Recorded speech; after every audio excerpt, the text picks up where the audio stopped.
Ben opens the door with a nameplate on it that reads A14. I step into the room.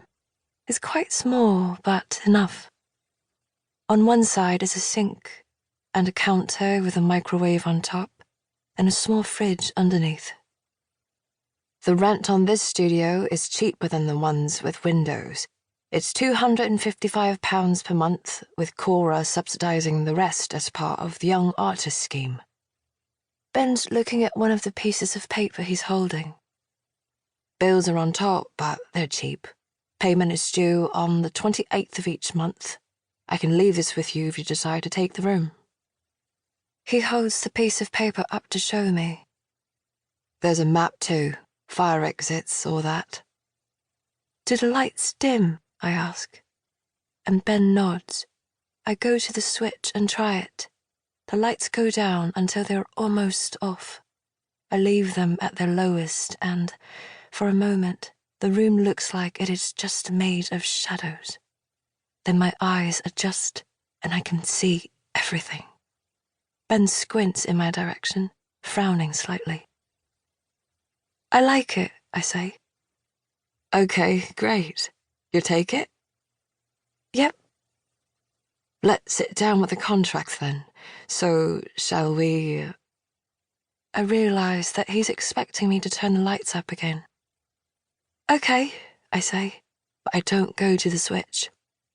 I go to the table and sit down in the half-light, hoping that he'll just go with it. He does. He stumbles a bit on his way to the table over nothing.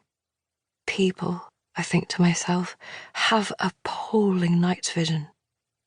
And he sits down. He spreads the papers on the table, then he looks up toward me.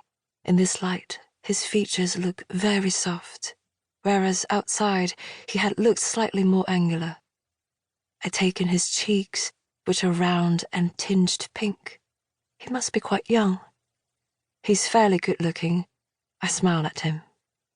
Ben puts one of his hands in the other, and then says, "Would you mind if I..." and points to the light above our heads.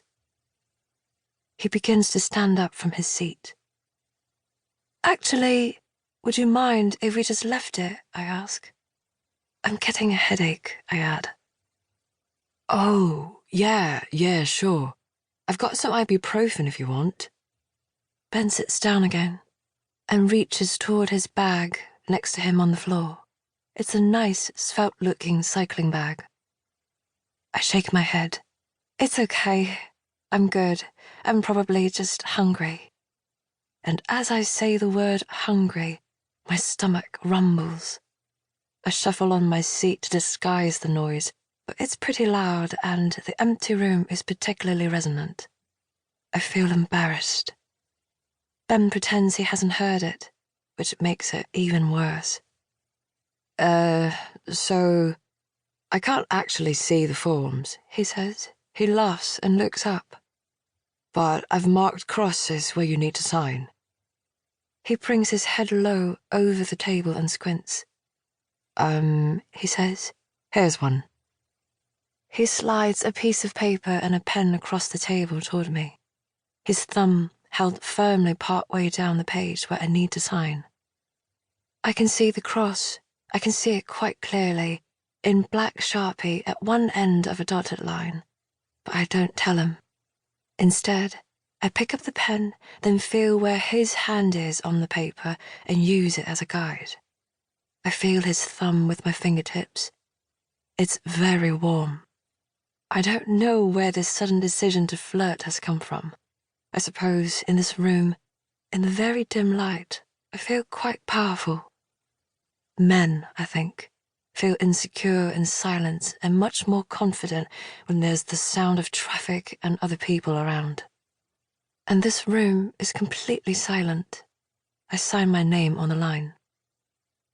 And where else? I ask.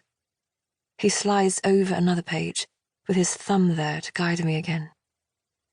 Okay, so, basically, what you just signed is, all the usual stuff.